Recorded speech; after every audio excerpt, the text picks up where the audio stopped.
நம்முடைய நபியுடைய மனைவிமார்கள், நம்முடைய அம்மாக்களுடைய வரிசையில் நம்ம இதுவரைக்கும் ஹதீஜா பின்த் ஹுவைலித், ரெண்டாவது சௌதா பின்த் ஜம்ஆ, மூணாவது ஆயிஷா பின்த் அபி பக்ர் அஸ்-சித்தீக் ரலியல்லாஹு அன்ஹு, நான்காவது ஹப்ஸா பின்த் உமர். எப்பவுமே இவங்களுடைய பெயர்களை நினைவு வைக்கும் போது அவங்களுடைய தந்தையுடைய பெயரோட நினைவு வைங்க, ஞாபகத்தில் வைங்க. ஏன் தெரியுமா? இப்போ ஆயிஷா பின் அபிபக்கர்னு சொல்லும்போது ஓ அபூபக்கர் ரலியல்லாஹுடைய மகள் ஆயிஷா, ஹப்ஸா பின் உமர் அப்படின்னு உமர் ரலியல்லாஹுடைய மகள் ஹப்ஸா, அப்படி நமக்கு நல்ல ஞாபகத்தில் நிற்கும். ஓகே, இப்போ அஞ்சாவது நம்ம இன்னைக்கு படிக்க போறது கவனிங்க, ஸைனப் அல் ஹிலாலியா. ஏன் பின்த் அபீபக் அப்படிங்கிற அந்த உச்சரிப்பு வந்து மாறுது? ஆயிஷா பின்த் அபூபக்னு சொல்லலாமே, அபீபக்னு ஏன் சொல்லப்படுது அப்படின்ட்டு விஷால் கேட்குறாங்க. நல்ல கேள்வி. ஆனால் இது ஒரு கிராமட்டிக்கலான விஷயம். அரபிக் கிராமர் படி சொல்லும்போது பின்த் அபீபக்னா இருக்கும். வெறும் நேமா சொல்லும்போது, இப்போ ஒருத்தருடைய அவர் யாருங்க, அபூபக்கர் தான் சொல்லுவாங்க, அபீபக்னு சொல்ல மாட்டாங்க. அந்த இடத்துல அந்த கிராமரை நீங்க அரபிக் கிராமர் படிக்கும் போது ஓ இப்படி மாறிடும் அப்படின்னு விளங்குவீங்க. நீங்க அப்படி பின்த் அபூபக்கர் சொன்னால் தப்பு இல்லை. ஏன்னா நாம வந்து நான் அரப்ஸ், ஓகே, நான் அரப்ஸ் வந்து இந்த மாதிரி சொல்றது ஒரு பெரிய மிஸ்டேக் இல்லை. ஆனா அரபியா இருக்கிறவங்க அரபியில சொல்லும்போது, அரபியில பேசும்போது பின்த் அபீபக்னு சொல்ல மாட்டாங்க, அபூபக்கர்னு சொல்ல மாட்டாங்க, அபீபக்ர் தான் வரும். அது வந்து ஒரு கிராமட்டிக்கல் ஸ்ட்ரக்சர். எப்படி நீங்கள் நம்ம தமிழ்லையோ இங்கிலீஷ்லேயோ சில நேரத்தில் ஒரு சென்டென்ஸாக படிக்கும் போது அதோடைய ப்ரொனன்சியேஷன் சில இடங்களில் மாறும் அந்த மாதிரி. ஆனால் தமிழ் இங்கிலீஷில் அவ்வளோ மாறுறது இல்லை. தனியாக சொன்னாலும் அதை தான் சொல்லுவோம், தமிழ் சேர்த்து சொன்னாலும் அதை தான் சொல்லுவோம். ஆனால் அரபியில் அந்த இடத்துக்கு ஏற்ற மாதிரி கிராமட்டிக்கல் பொசிஷன் படி அதுக்கு அப்படி ப்ரொனன்சியேஷன் மாறும், அவ்வளோதான் வித்தியாசம். ஆனால் நீங்கள் அபூபக்கர்னு சொன்னாலும் ஒன்றும் பிரச்சனை இல்லை, தப்பு இல்லை. சரியா? Okay, come on quick. இப்போ நாம ஐந்தாவது நம்முடைய அம்மாக்களுடைய பெயர்களை ஸைனப் அல் ஹிலாலியா அப்படிங்கிற பெயரை பார்க்கிறோம். நான் நேற்று சொன்னேன், ஸைனப்ங்கிற எத்தனை ஸைனப் இதுல நம்ம ரசூலுல்லாஹுடைய மனைவிமார்கள் பார்த்தோம்? 3. மாஷாஅல்லாஹ், நேற்று ஒரு லிஸ்டா பார்த்துட்டோம். இன்னைக்கு அதுல முதல்ல இவங்களை பார்க்கிறோம், ஸைனப் அல் ஹிலாலியா. பாருங்க, ஷி வாஸ் எ விடோ. அவங்களும் இல்லை, அவங்களுடைய நேரடியாக அவங்களுடைய அப்பா பேர் இங்கே நேரடியாக குறிப்பிடப்படல. அல் ஹிலாலியாங்கிறது அவங்களுடைய அந்த குடும்ப பாரம்பரியத்தை வச்சு சொல்கிறது. சரியா? இப்போ ஷீவாசி விடோ, அவங்களும் ஏற்கனவே கணவனை இழந்தவங்க தான். Whose husband died in the battle of Badr. இந்த பத்ருங்கிற பேட்டில், ஃபர்ஸ்ட் போர், அதுதான் நடந்துச்சு. ரசூலுல்லாஹ் மதீனாவுக்கு வந்த பிறகு காபீர்கள், அதாவது முஷ்ரிக்கள் எங்க மக்காவில் இருக்கிறாங்கல்ல, மக்காவில் இருக்கிறவங்க ரசூலுல்லாவும் சஹாபாக்களும் மதீனாவில் சேஃபா இருக்கிறாங்கிறத பார்த்துட்டு இவங்களை எப்படியாவது ஒழிச்சு கட்டணும், என்ன பண்ணலாம்னு சொல்லி பிளான் பண்ணாங்க. ஏன்னா இப்படி வளர்ந்தாங்கன்னா என்ன, இஸ்லாம் என்ன ஆகும், எல்லா இடங்களும் வளர ஆரம்பிச்சிடும். ரசூலுல்லாஹ் நம்முடைய நபி வந்து பிரச்சாரம் செய்ய ஆரம்பிக்கிறாங்க. அப்போ எல்லா மக்களும் இஸ்லாம் ஏத்துக்கிட்டாங்கன்னா இந்த முஷ்ரிக்குகளுக்கு என்ன பயம்னா, அவ்வளவுதான், அவங்களுடைய மதமா அவங்க சிலையை வணங்கிட்டு இருக்கிறாங்கல்ல, அந்த சிலை வணங்கிட்டு இருக்கிற மதம் ஒழிஞ்சிரும் அப்படின்னு சொல்லிட்டு ரசூலுல்லாஹ் ஹிஜ்ரத் செய்து மதீனாவுக்கு போனது பிடிக்காம, ஏன்னா ரசூலுல்லாஹ் மதீனாவுக்கு போனதே அவங்களை கொலை செய்யற அளவுக்கு திட்டம் போட்டதுனால தான். சரியா? அந்த முஷ்ரிக்கு, அதாவது அல்லாஹ்வுக்கு இணை வைக்கக்கூடிய இந்த காஃபிர்கள் மக்காவாசிகள் ரசூலுல்லாஹ் ஏத்துக்கல, அவங்களுடைய தாவாவை ஏத்துக்கல, அல்லாஹ்வின் பக்கம் அவங்க அழைச்சதை ஏத்துக்கல, இதெல்லாம் கொலை செய்யற திட்டம் போட்டாங்க. கொன்றணும் அப்படின்னு, மர்டர் பண்ணிடலாம். அப்ப வெளியேறிட்டாங்க, ரசூலுல்லாஹ் ஊரை விட்டு வெளியேறிட்டாங்க, மதீனாவுக்கு போயிட்டாங்க. சரி, கொலை செய்ய திட்டம் போட்டு தப்பிச்சுட்டாங்க அப்படின்னா அப்ப அடுத்து என்ன செய்வாங்க? பிடிக்கத்தானே முயற்சி பண்ணுவாங்க. அப்போ ரசூலுல்லாஹ் மதீனாவில் சேஃபா இருக்கிறது அவங்களுக்கு பெரிய தலைவலியா இருந்துச்சு. ஏன்னா இஸ்லாம் பரவிட்டே இருக்குது, எல்லாரும் நிறைய பேர் முஸ்லீம் ஆகிறாங்க, ஏன்னா மதீனாவில் நிறைய பேர் முஸ்லீம் ஆயிட்டாங்க. அப்ப இதை பிடிக்காம என்ன பண்ணலாம் அப்படின்னு சொல்லிட்டு ஒரு பிளான் போட்டு அதுக்காக அவங்க செய்த ஒரு போர் தான் பத்ர் போர்.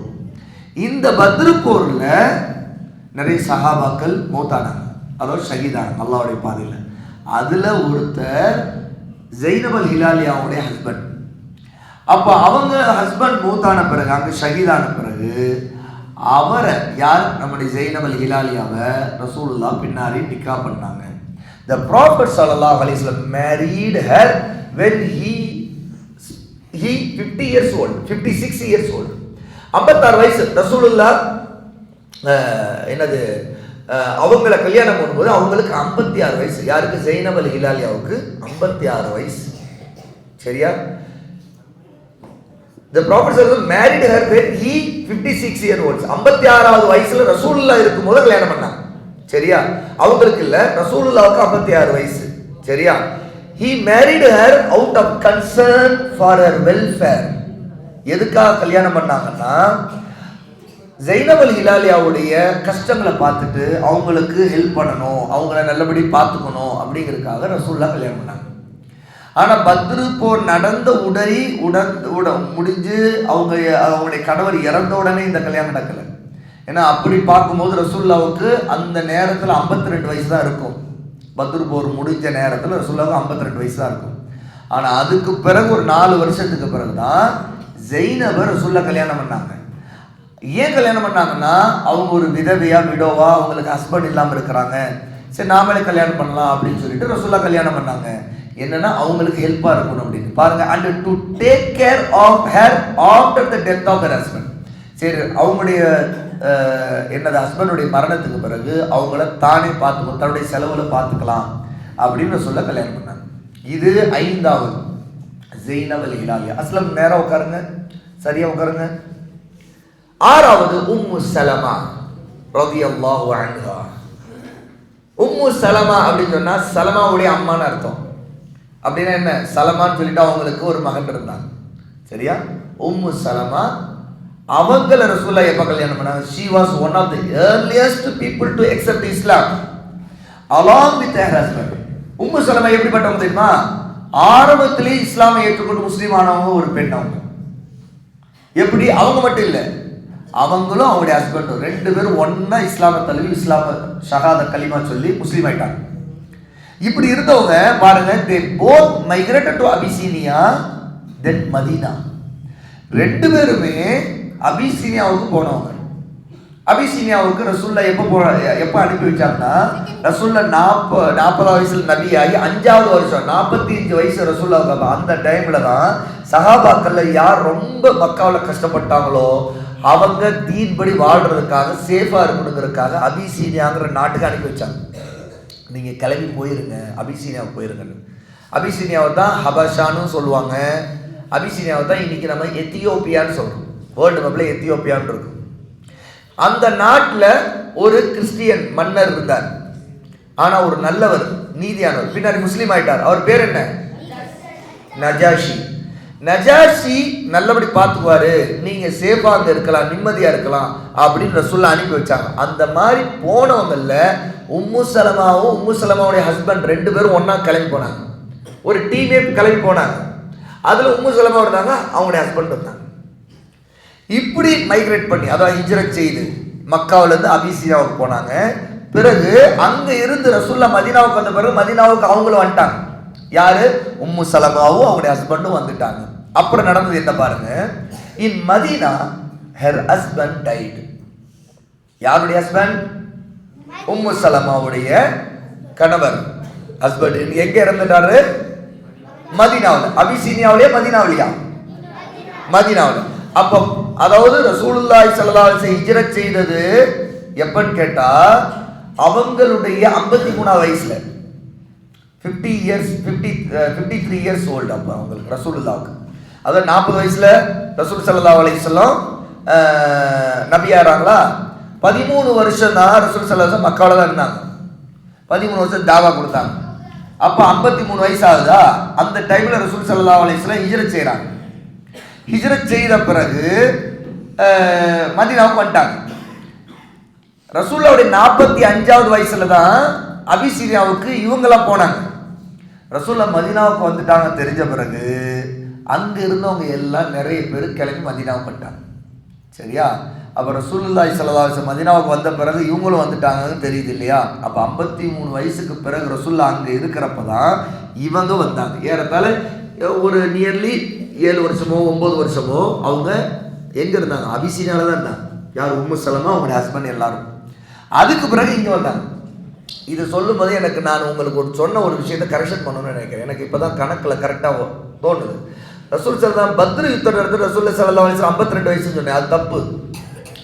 அப்போ ஹிஜ்ரத் செய்து மதீனாவுக்கு வரும்போது 53ல, பத்ர் நடந்தது ரசூலுல்லாஹ்வுக்கு அப்ப 55 வயசு. ஜைனப் அல் ஹிலாலியாவை 56வது வயசுல வந்து கல்யாணம் பண்ணாங்க அப்படின்னு இங்க நம்ம படிச்சோம்ல. அப்படி பார்த்தா கரெக்டா பத்ர் யுத்தம் நடந்து கொஞ்ச காலத்துக்கு பிறகு ரசூல் ஸல்லல்லாஹு அலைஹி வஸல்லம் ஜைனப் அல் ஹிலாலியாவை கல்யாணம் பண்ணியிருக்கிறாங்க. புரியுதா? ஏன்னா ரசூலுல்லாஹ்வுக்கு ஹிஜ்ரத் செய்ததுல 53 வயசு. இப்படி கணக்கு போட்டு புரிஞ்சுங்க, இப்படி ஜஸ்ட் சிம்பிளா புரிஞ்சுங்க. ரசூலுல்லாஹ் 40 வயசுல நபி ஆனாங்க, 13 வருஷம் மக்காவில் இருந்தாங்க, மக்காவில் தாவா செய்தாங்க. அப்ப மொத்தம் எத்தனை ஆச்சு? 53. அப்ப 53 வயசுல ஹிஜ்ரத் செய்யறாங்க. பத்ர் நடந்தது ரசூலுல்லாஹ் மதீனாவுக்கு வந்து 1.5 வருஷம் நடந்துச்சு. பத்ர் யுத்தம் 1.5 இயர்ஸ் ஆச்சு. அப்ப ரசூலுல்லாஹ்வுக்கு நியர்லி 55 வயசு நடந்துகிட்டு இருக்கும் போது தான் பத்ர் யுத்தம் நடந்துச்சு. அதுலதான் ஜைனப் அல் ஹிலாலியாவுடைய ஹஸ்பண்ட் இறந்துட்டாங்க. அதுக்கப்புறம் 56வது வயசு ரசூலுல்லாஹ் நடக்கும்போது அவங்கள கல்யாணம் பண்ணாங்க. உம்மு சலமா விஷயம் என்னன்னு கேட்டா, மதீனாவுக்கு அவங்க எல்லாம் திரும்பி வந்த பிறகு ஹஸ்பண்ட் இறந்துட்டாங்க. பாருங்க, leaving her behind with children. அவர் இறக்கும்போது அவர் குழந்தைகள்லாம் இருந்துச்சு. இப்போ உம்மு சலமா ரலியல்லாஹு அன்ஹாவுக்கு குழந்தைகள் இருக்குது, ஆனால் பராமரிக்கிறதுக்கு ஹெல்ப் பண்ணுறதுக்கு ஆள் இல்லை.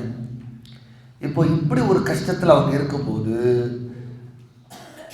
இதற்கு பிறகுதான் அவங்களுடைய இதால முடிஞ்சு, அதாவது இதா டைம்ல வெயிட்டிங் பீரியட். ஏன்னா ஒருத்தவங்க நம்முடைய மார்க்கத்தில், நம்முடைய ஷரியத்தில், நம்முடைய தீன்ல ஒரு பெண்ணுக்கு ஹஸ்பண்ட் இருந்து அந்த ஹஸ்பண்ட் இறந்துட்டாங்கன்னு வைங்களேன், அவங்க ரீமேரேஜ் பண்ணலாம். ஆனால் ரீமேரேஜ் உடனே பண்ணக்கூடாது. அவங்க சில மாசம் வரைக்கும், சில நாள் வரைக்கும் பொறுத்திருக்கணும். அது வரைக்கும் ஐத்தான வெயிட்டிங் பீரியட்னு அர்த்தம். அது வரைக்கும் அவங்க எந்த கல்யாணம் பண்ணாம இருக்கணும். கணவர் இறந்திருக்காரு, அந்த துக்கத்தோடு இருக்கலாம். அதுக்கு டைம் பீரியட் எவ்வளவு தெரியுமா? யாருக்கு தெரியும்? தெரிஞ்சவங்க கை தூக்குங்க. ஆதம் சொல்லுங்க. 3 மாசம், 6 மாசம் சொல்லுங்க ஐயா. 4 மாசம் 40 days. பைசு 4.5 மாசம். நீங்க 40 நாள். இப்ராஸ் யாரு சொன்னது? 4 மாசம் 10 நாள். அப்துல் ரஹ்மான் சொன்னது சரி. அதாவது ஒரு விடோ ஹஸ்பண்ட் மௌத்தாயிட்டாங்கன்னா அவங்க 4 மாசம் 10 நாள் வரைக்கும் அவங்க இதால இருப்பாங்க. அவங்களுடைய வெயிட்டிங் பீரியட். அதாவது அவங்க இதுக்கிடையே கல்யாணத்துக்கு பேசக்கூட கூடாது. அந்த டைம் பீரியட்ல அவங்கள்ட்டையும் வேற யாரும் கல்யாணத்தை பத்தி யாரையாவது ஃபிக்ஸ் பண்றதை பத்தி பேசிட்டு இருக்க கூடாது. யாரை கல்யாணம் பண்ணிக்கிறீங்க அப்படி பேசக்கூடாது. அவங்களும் வேற அந்த மாதிரி எதுவும் பேசக்கூடாது. அதே மாதிரி அவங்க ஒரு ஹஸ்பண்ட் இருக்கும்போது எப்படி ஒரு ஒய்ஃப் வந்து நல்லா அதிகமாக பியூட்டி பண்ணிக்குவாங்க இல்லையா, அந்த மாதிரியான நிறைய பியூட்டிஃபிகேஷன்ஸ் அதெல்லாம் தவிர்த்துருக்கணும். நார்மலாக இருக்கலாம். வீட்டில் தான் அதிகம் இருக்கணும். ஏதாவது வேற வழியே இல்லாமல் சில நேரத்தில் வெளியே போக வேண்டியது இருக்குது, ஒரு ஹாஸ்பிட்டல் போக வேண்டியது இருக்குது. சில இடத்துல அவங்களுக்கு வழி இல்லை, அவங்க தான் சம்பாதிக்க வேண்டியது இருக்குது. அவங்க வந்து ஒரு வேலைக்கு போக வேண்டிய கட்டாயத்தில் இருக்கிறாங்க, அவங்களுக்கு வருமானம் இல்லாட்டி அவங்க ரொம்ப கஷ்டப்படுவாங்கன்னா அவங்க வேறு வழியே இல்லாத சூழல் வேலைக்கு போகலாம். ஆனால் தேவையில்லாமல் போகக்கூடாது. அப்போ இந்த கட்டுப்பாடு, இந்த ரூல்ஸ்லாம் ஃபாலோ பண்ணணும். இப்போ இந்த 4 மாதம் 10 நாள் இதான் முடிஞ்ச பிறகு அவங்க கல்யாணம் பண்ணலாம். அவங்களுடைய வழி யார் பொறுப்புதாரோ அவங்களுக்கு பொருத்தமான யார் வேற ஆண் இருக்கிறாங்களான்னு பார்த்து கல்யாணம் பண்ணி வைக்கலாம். அவங்க பண்ணிக்கிறது அல்ஹம்துலில்லாஹ் ஹலால் மாஷா அல்லாஹ். இப்போ பாருங்க, குழந்தைகளோடு உம்மு சலமா இருக்கிறாங்க. இப்போ அவங்கள காப்பாற்றணும்.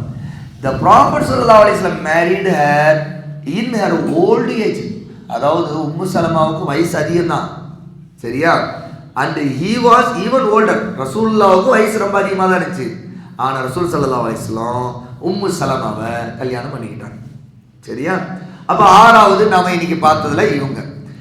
7வது ஸைனப் பின்த் ஜஹ்ஷ் ரலியல்லாஹு அன்ஹா. இவங்க யாரு? she was a cousin of the Prophet sallallahu alaihi wasallam. ரசூலுல்லாஹ்வுடைய கசின் இவங்க. யாரு? Zainab bint Jahsh. அதாவது இவங்களும் குறைஷி தான். அவங்களுடைய ரசூலுல்லாஹ்வுடைய மக்காவிலே பிறந்து வளர்ந்தவங்க தான். ரசூலுல்லாஹ்வுக்கு ரொம்ப நெருக்கமானவங்க தான். she had 2 previous husbands. முதல்ல ஒரு ஹஸ்பண்ட் இருந்து என்னது அவங்களுடைய அவங்களுடைய வாழ்க்கை உறவு முடிஞ்சிச்சு. அதுக்கு பிறகு அவங்க வந்து இப்படி இன்னொரு கல்யாணம், one who died before Islam. அதாவது ஃபர்ஸ்ட், அதாவது இஸ்லாமுக்கு முன்னாடியே ஜெய்னப் பின் ஜாஷுக்கு ஒரு கணவர் இருந்தார். அவர் இறந்துட்டார். அவர் முதல்லயே அவர் ஒரு காபிராக இருந்தவர். அவர் இறந்துட்டார். And the other was the adopted son of the Prophet sallallahu alaihi wasallam, a freed slave. அவங்க தான் யாருக்கிட்ட?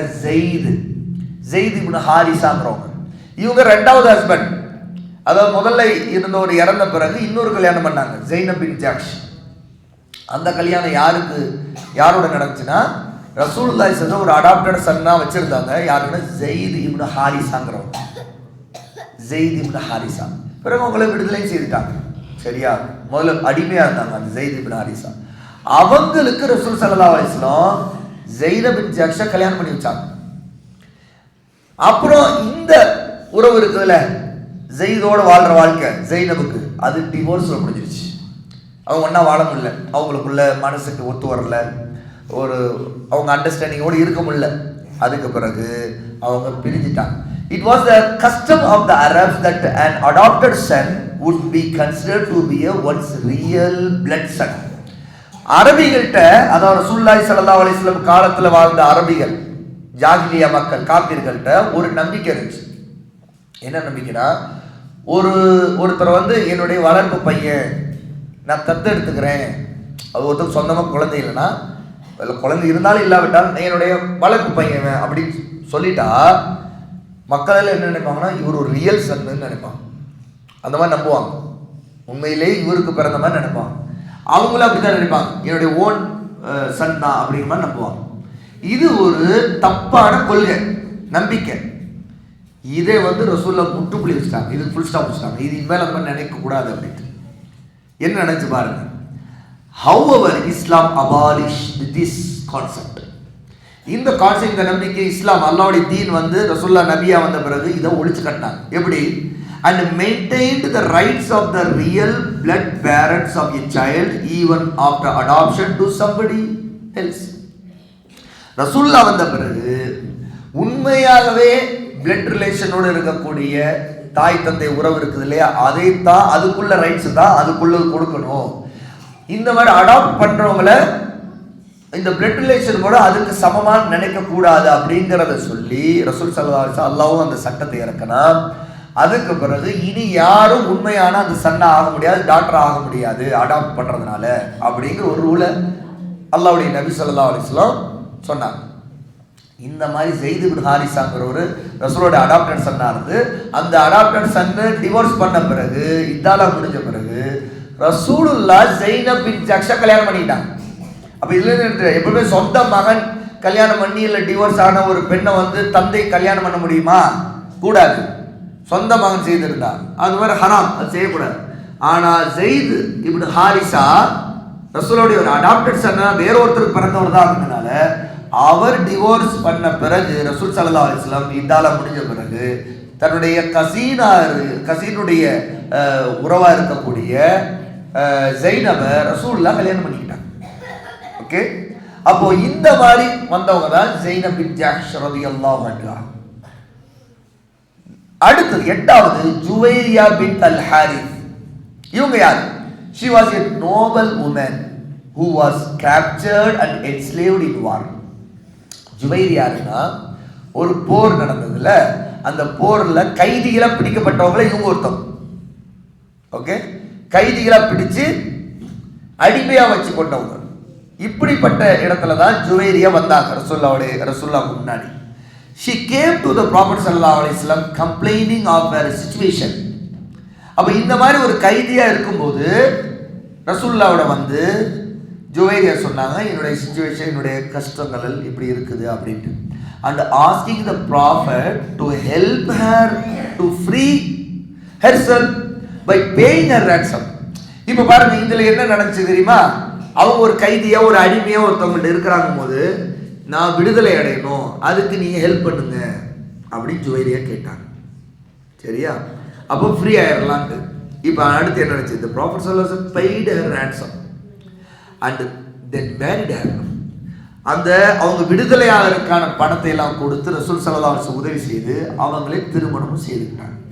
அவங்களுக்கு இனி வாழ்க்கை தேவை, அப்படின்னா நானே பார்த்துக்கிறேன் உங்களையே அப்படின்னு சொல்லிட்டு அவங்களுடைய தேவைகளை பார்த்துக்கிறதுக்கு தானே ரசூல் ஸல்லல்லாஹு அலைஹி வஸல்லம் நிக்கா பண்ணிக்கிட்டாங்க. இப்படி தான் ஜுவைரியா ரலியல்லாஹு அன்ஹா ரசூலுல்லாஹ்வுடைய வாழ்க்கையில் வந்தாங்க. அடுத்து 9வது சஃபியா பின்த் ஹுயை. சஃபியா பின்த் ஹுயை, இங்க பாருங்க, a woman of Jewish descent. இவங்க யாருக்கிட்ட ஒரு யூத பெண், யகூதியா, அதாவது யகூதிகளுடைய ஃபேமிலியில இருந்து வந்த ஒருத்தர். சரியா? she was taken as a war captive. ஒரு போர் நடந்த நேரத்தில் ஒரு கேப்டிவா, ஒரு அடிமையா, கைதியா பிடிக்கப்பட்டவங்க தான் சஃபியா ரலியல்லாஹு அன்ஹா. the prophet sallallahu alaihi wasallam freed her. ரசூல் ஸல்லல்லாஹு அலைஹி வஸல்லம் அவங்களை விடுதலை செய்தார் and called her to Islam. அப்பா அவங்க ஒரு யகூதியா இருந்தாங்க, காபிரா தான் இருந்தாங்க, யூத மதத்தை தான் ஃபாலோ பண்ணிட்டு இருந்தாங்க. யாரு? சஃபியா ரலியல்லாஹு அன்ஹா. அப்ப ரசூலுல்லாஹ் என்ன செய்தாங்க, அவங்களை விடுதலை செய்துட்டு நீங்க இஸ்லாமை ஏற்றுக்கொள்ளுங்க அப்படின்னு ரசூல் ஸல்லல்லாஹு அலைஹி வஸல்லம். அப்புறம் என்ன நடந்துச்சு? upon accepting Islam the prophet sallallahu alaihi wasallam married her. Safiya ரலியல்லாஹு அன்ஹா இஸ்லாமை ஏற்றுக்கொண்டு முஸ்லிமான உடனே ரசூலுல்லாஹ் அவங்க நிக்கா செய்து கொண்டாங்க. இப்படி வந்தவங்க தான் சஃபியா ரலியல்லாஹு அன்ஹா. அடுத்தது 10வது உம்மு ஹபீபா ரம்லா. இவங்க மக்காவை சேர்ந்தவங்க. she migrated to Abyssinia along with her husband who had accepted Islam. ஆரம்பத்தில் இஸ்லாமை ஏற்றுக்கொண்டவங்களே உம்மு ஹபீபா ஒருத்தவங்க. அவங்களும் அபிசீனியாவுக்கு என்ன மைக்ரேட் பண்ணி போனாங்க. மக்காவில் நிலைமை சரியில்லை, அங்கே பாதுகாப்பாக இருக்கலான்ட்டு அவங்க ஹஸ்பண்டோட தான் போனாங்க. இப்போ ஒரு கொஸ்டின், யார் சொல்றீங்க பாவம்? இதே மாதிரி மக்காவுக்கு ஹஸ்பண்ட் ஒய்ஃபா இஸ்லாம் ஏற்றுக்கொண்டு போன இன்னொரு முன்னாடி நம்ம பார்த்தவங்க யாரு? கை மட்டும் தூக்கணும். அப்துல்லா சொல்லுங்க. உம்மு சலமா, உம்மு சுலைம் சொல்லிட்டாங்க. ஆனா அவரை கரெக்டாக சொல்ல வந்தாங்க. உம்மு சலமா ரலியல்லாஹு அன்ஹா அவங்களும் இதே மாதிரி தான். உம்மு சலமா மாதிரியே உம்மு ஹபீபாவும் ஹஸ்பண்ட் ஒய்ஃபா இஸ்லாம் ஏற்றுக்கொண்டு போனவங்க. ஆனா இங்க என்ன நடக்குது தெரியுமா? அங்க பாருங்க அடுத்து, however her husband went back to disbelief. ஆனா என்ன நடந்துச்சுன்னா, அந்த அபிசீனியாவுக்கு போன பிறகு உம்மு ஹபீபாவுடைய ஹஸ்பண்ட் இங்க முஸ்லீம் ஆனார் இல்லையா மக்காவில், அபிசீனியாவுக்கு போய் திரும்ப பழையபடி காபீர் ஆயிட்டார், முர்த்தத் ஆயிட்டார். பாருங்க, and died while drinking alcohol. அங்க போய் காபீர் ஆகி குஃப்ருக்கு போயிட்டு அங்க கிறிஸ்டியன் ஆயிட்டார். அவர் அபிசீனியாவுக்கு போய் அவர் என்ன ஆனார்னா, இங்க இஸ்லாம தழுவினாரு, அங்க அபிசீனியா போய் கிறிஸ்டியனா மாறிட்டார். அப்ப என்ன? குஃப்ருக்கு போயிட்டார், காபீர் ஆயிட்டார், முர்த்தத் ஆயிட்டார். முர்த்தத் ஆனது மட்டும் இல்ல, தண்ணி அடிக்க ஆரம்பிச்சிட்டார், என்ன ஆல்கஹால் குடிக்க ஆரம்பிச்சிட்டார். இப்படி காபீர் ஆயிட்டாரு, இப்படி ஆயிட்டார். பாருங்க, she was alone with a young child in a foreign country. இப்போ என்ன ஆச்சு? உம்மு ஹபீபாவுடைய நிலைமை நினைச்சா ஹஸ்பண்டுடைய சப்போர்ட் இல்லை, அவர் காபீர் அவர் ஆயிட்டாரு, இனி அவரோட வாழ முடியாது. இப்போ அவங்க உம்மு ஹபீபா தன்னுடைய ஒரே குழந்தையோட தனியாக அங்கே வாழ வேண்டிய கட்டாயத்துக்கு ஆயிட்டாங்க. அதுவும் அவங்களுடைய சொந்த நாடு, சொந்த ஊர் கூட இல்லை, எங்கேயோ ஒரு இடத்துல போய் இந்த நிலைமை இப்படி ஆயிடுச்சு உம்மு ஹபீபாவுக்கு. The Prophet sallallahu alaihi wasallam heard of her plight and requested the Abyssinian king to send her to Medina so he could marry her. இது ரசூலுல்லாஹ்வுக்கு தெரிய வந்த பிறகு ரசூலுல்லாஹ் என்ன செய்தாங்க? அபிசீனியா மன்னர் நஜாஷிக்கு இது சம்பந்தமாக ஒரு கடிதம் எழுதி உம்மு ஹபீபாவை மதீனாவுக்கு திருப்பி அனுப்பி வைங்க, நான் அவங்களை திருமணம் செய்து கொள்கிறேன், அவங்களுடைய நிலைமைகள் இப்படி இருக்குது, கஷ்டத்தில் இருக்கிறாங்கன்னு சொல்லி அதே மாதிரி மதீனாவுக்கு வந்த பிறகு ரசூல் ஸல்லல்லாஹு உம்மு ஹபீபாவை கல்யாணம் பண்ணிக்கிட்டாங்க. ஓகே, பாருங்க, இதுல உம்மு சலமாவுடைய வாழ்க்கை என்னன்னு கேட்டா, அவங்க கணவன் மனைவி 2 பேரும் ஒன்னா இஸ்லாமை தழுவி மைக்ரேட் பண்ணாங்க, அபிசீனியா போனாங்க, திரும்ப மதீனாவுக்கு வரும்போது 2 பேரும் ஒன்னா அதே மாதிரி தான் வந்தாங்க. ஆனா இங்க வந்தது அபூ சலமா, அதாவது உம்மு சலமாவுடைய ஹஸ்பண்ட் அபூ சலமான்னு சொல்லுவோம். அவங்க இங்க மதீனாவுக்கு வந்த பிறகு தான் இறந்தாங்க. ஆனா இவரு உம்மு ஹபீபாவுடைய ஹஸ்பண்ட் என்னன்னா அங்கேயே இருந்துட்டார், ஒரு வாரம் இல்லை, அங்கேயே இறந்துட்டார். பிறகு அவருடைய நிலைமை தான். அப்போ உம்மு ஹபீபாவை ரசூலுல்லாஹ் கல்யாணம் பண்ணாங்க. 11வது மாரியா அல் கிப்தியா. she was a Coptic Christian.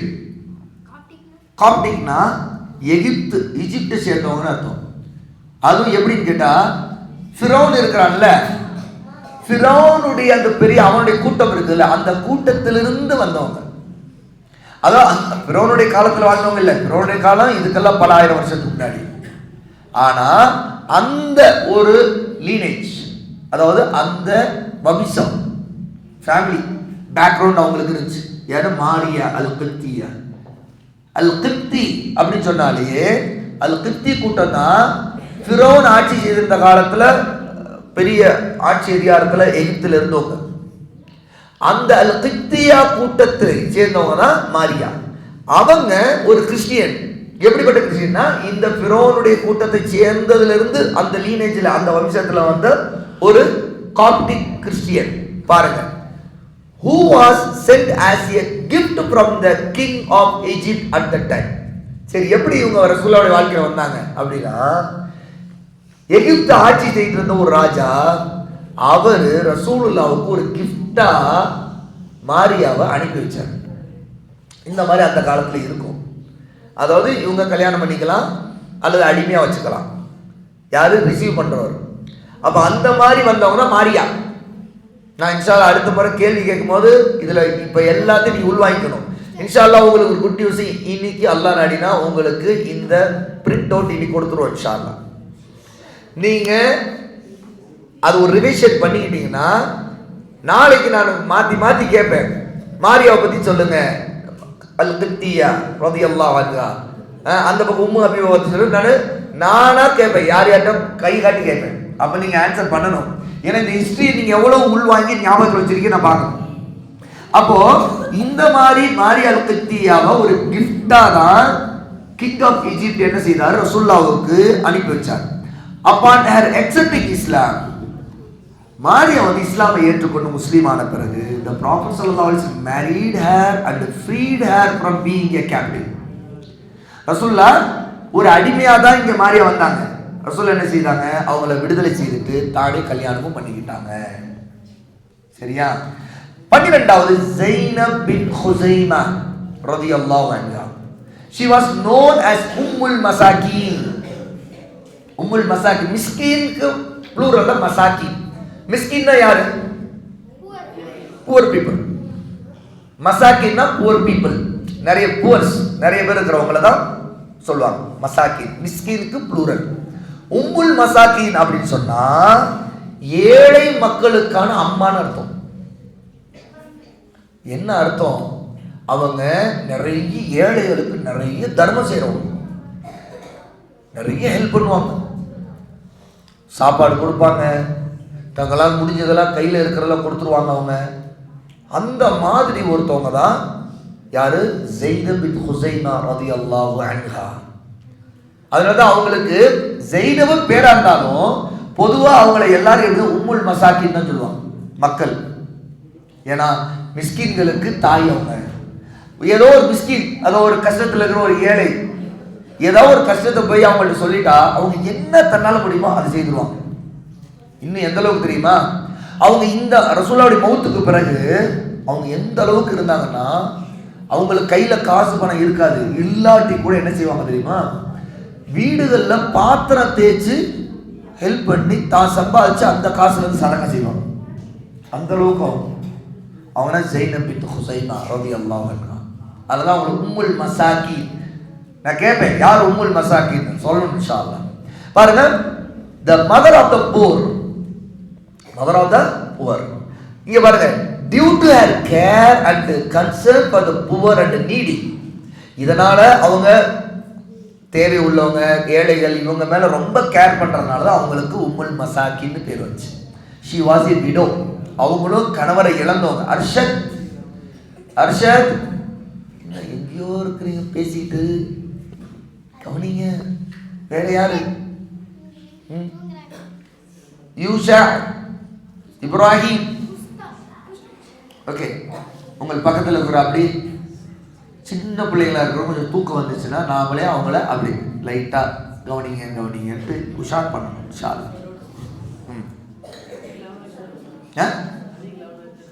என்ன இல்ல, அதுல டிஃபரன்ஸ் ஒப்பீனியன். இதை நீங்க கணக்கில் வச்சுக்கோங்க, இதை நீங்க புரிஞ்சுக்கங்க. சிலரை வந்து 11 ஒய்ஃப் தானேன்னு சொல்லுவாங்க, சிலர் வந்து ஒய்ஃப் ஆனாங்களா இது வெறும் கடைசி வரைக்கும் அடிமையா இருந்தாங்களா அப்படிங்கிறதுல ஒரு டிஃபரன்ஸ் ஆஃப் ஒப்பீனியன் இருக்குது, அவ்வளவுதான். சரியா? ஆனால் மற்றபடி அதில் ஒன்று கன்ஃபியூஷன். ஆனால் இவங்கெல்லாம் ரசூலுல்லாஹ்வுடைய வாழ்க்கையில் இருந்தவங்க, அதில் எந்த சந்தேகம் இல்லை. 11 நினைச்சாலும் 13 நினைச்சாலும் அதில் எந்த இடத்துல டிஃப்ரென்ஸ்னா, அந்த எக்ஸ்ட்ரா 2 பேரில் வந்து அவங்க வந்து திருமணம் நடந்துருச்சா அல்லது வந்து கடைசி வரைக்கும் ரசூலுல்லாஹ்வுக்கு வழக்கரம், அதாவது அடிமை, அதாவது ஒரு ரைட் ஹேண்ட் பொசிஷன் சொல்லுவாங்க, அந்த மாதிரி இருந்தாங்களா அப்படின்னு. இப்போ கவனிங்க, நம்ம ரொம்ப டீட்டெயிலாக போகிறதுக்கு டைம் இல்லை, சரியா? கவனிங்க. She was a widow who had been married to 2 men. இதுக்கு முன்னாடியே ஜைனப் பின்த் ஹுசைமா ரலியல்லாஹு அன்ஹாவுக்கு 2 தடவை கல்யாணம் நடந்தது. 2 தடவையும் அவங்களுடைய ஹஸ்பண்ட் இறந்துட்டாங்க, சரியா? அடுத்து they either died or divorced her before the prophet sallallahu alaihi wasallam chose to marry her. அவங்க வந்து 2 தடவை கல்யாணம் பண்ணாங்க. ஒண்ணே ஹஸ்பண்ட் இறந்திருக்கலாம் அல்லது வந்து டிவோர்ஸ் ஆயிருக்கலாம், விவாகரத்து ஆயிருக்கலாம். ஆக மொத்தம் அதுக்கு பிறகு தான் ரசூல் ஸல்லல்லாஹு அலைஹி வஸல்லம் கல்யாணம் பண்ணியிருக்காங்க. கடைசியா 13வது மைமூனா பின்த் அல் ஹாரிஸ். அத்தீக் கவனிங்க, கவனிங்க. மைமூனா பின்த் அல் Harris, she was the last wife of the prophet sallallahu alaihi wasallam. இதெல்லாம் ஞாபகம் வச்சு பாயிண்ட் டு பாயிண்ட். ரசூலுல்லாஹ் கடைசியா கல்யாணம் பண்ணது யார? மைமூனா. ஃபர்ஸ்ட் கல்யாணம் பண்ணது ஹதீஜா ரலியல்லாஹு அன்ஹா. ரெண்டாவது கல்யாணம் பண்ணது சௌதா, சரியா? இதுல முன்ன பெண்ண பின்னாடி வந்ததுல ஏதாவது இருக்கலாம், அது பத்தி பிரச்சனை இல்லை. நமக்கு ஞாபகத்துல பேர் ஞாபகம் வச்சுக்க முக்கியம், சரியா? ரசூலுல்லாஹ் கடைசியா கல்யாணம் பண்ணது மைமூனா ரலியல்லாஹு அன்ஹா தான். She had been widowed previous to her marriage to the prophet sallallahu alaihi wasallam. இவங்களும் இதற்கு முன்னாடி ரசூலுல்லாஹ்வை கல்யாணம் பண்றதுக்கு முன்னாடி ஒரு விடோ தான், அதாவது ஒரு விதவை தான். அப்ப அல்ஹம்துலில்லாஹ் நம்ம 13 பேருடைய பேரை பார்த்துருக்கோம். பொதுவாக 11 சொல்லுவாங்க, 13 சொல்லுவாங்க. அது என்ன டிஃபரன்ஸ் ஆஃப் ஒப்பீனியன், 2 கருத்துனா, இதில் ஒரு 2 பேர் வந்து அவங்க அதாவது அடிமையாகவே இருந்தவங்களா இல்லை கல்யாணம் நடந்துச்சாங்கிறதுல ஒரு கருத்து. ஆனால் அது ஒரு பிரச்சனையே இல்லை. ஆனால் இவங்க எல்லாரும் ரசூலுல்லாஹ்வுடைய வாழ்க்கையில் இருந்தவங்க அப்படிங்கிறதையும் அவங்களை பற்றிய சின்ன சின்ன என்ன குறிப்பு, ஒரு ஸ்டோரியையும் நாம பார்த்துருக்குறோம். இன்ஷா அல்லாஹ் நாளைக்கு நாம ரசூலுல்லாஹ்வுடைய சீராவில் did he have any children, அவங்களுடைய பிள்ளைகள் உண்டா, அவங்களை யார் யாரு, அதை பற்றி எல்லாம் நம்ம தேவையான டீட்டெயில்ஸோட ரசூலுல்லாஹ்வுடைய பிள்ளைகளை பற்றி தெரிய வேண்டிய விஷயங்கள்லாம் ஷார்ட்டாக பார்ப்போம். பாரக்கல்லாஹு ஃபீக்கும். இப்போது இந்த நம்ம சீரா மஜ்லிஸை நிறைவு செய்கிறோம்.